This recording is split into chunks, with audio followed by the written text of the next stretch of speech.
Kuna huyu mlemavu jina lake anaitwa Oscar, anafanya kazi ya kuuza maji tu, lakini mara baada ya kufika hapa alimkuta ombaomba mmoja hivi amekaa hapa kwa muda mrefu sana na amekaukiwa maji na jua limewaka sana. Lakini Oscar alikuwa na moyo mzuri sana. Lakini Oscar alianza kumpa yule ombaomba yale maji kwamba chukua maji haya basi uyatumie kwa sababu jua limewaka sana.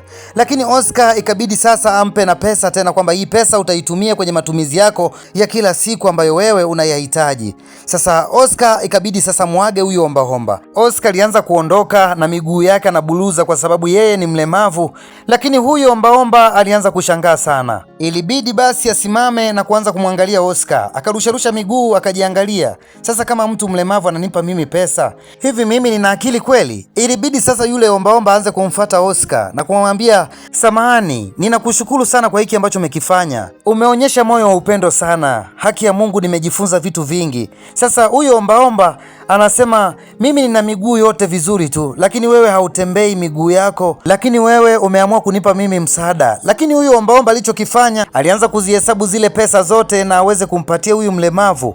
Lakini Oscar alibaki kumwangalia tu huyu ombaomba anachotaka kukifanya, na Oscar akaanza kupewa zile pesa, lakini Oscar anakataa kwa sababu yeye zile pesa alitoa kwa moyo wote. Lakini baadaye Oscar kafikiria, ikabidi sasa aanze kupokea zile pesa na kumwambia huyu mshikaji, na kushukuru sana. Lakini kama wewe ni underground wa muziki ama comedy, unahitaji kufika mbali zaidi na unatamani akaunti yako iwe kubwa na uweze kufikisha kazi zako mbali zaidi, mimi nipo hapa No Voice niweze kukupromotia akaunti yako kwa bei nafuu kabisa na utafika mbali zaidi. Tutafanya kazi kwa ukubwa zaidi, wala usijali, mimi nipo hapa. Huu ni wakati wako na usiogope kunipigia simu. Namba ya simu ndio hii ambayo unaiona kwenye kioo chako. Wewe piga tu simu, mimi nitapokea simu yako. Tunaendelea. Sasa Oscar alianza kuondoka. Sasa yule ombaomba alibaki pale na anawaza sana. Na nyuma maiki ni mimi hapa, mtaalamu wako wa No Voice, jitu la mtumba shoma cha Mjerumani. Tulikuwa pamoja, nikushukuru sana, lakini subscribe channel yangu na kuwa wa kwanza kabisa kupata vitu vikali. Thank you guys.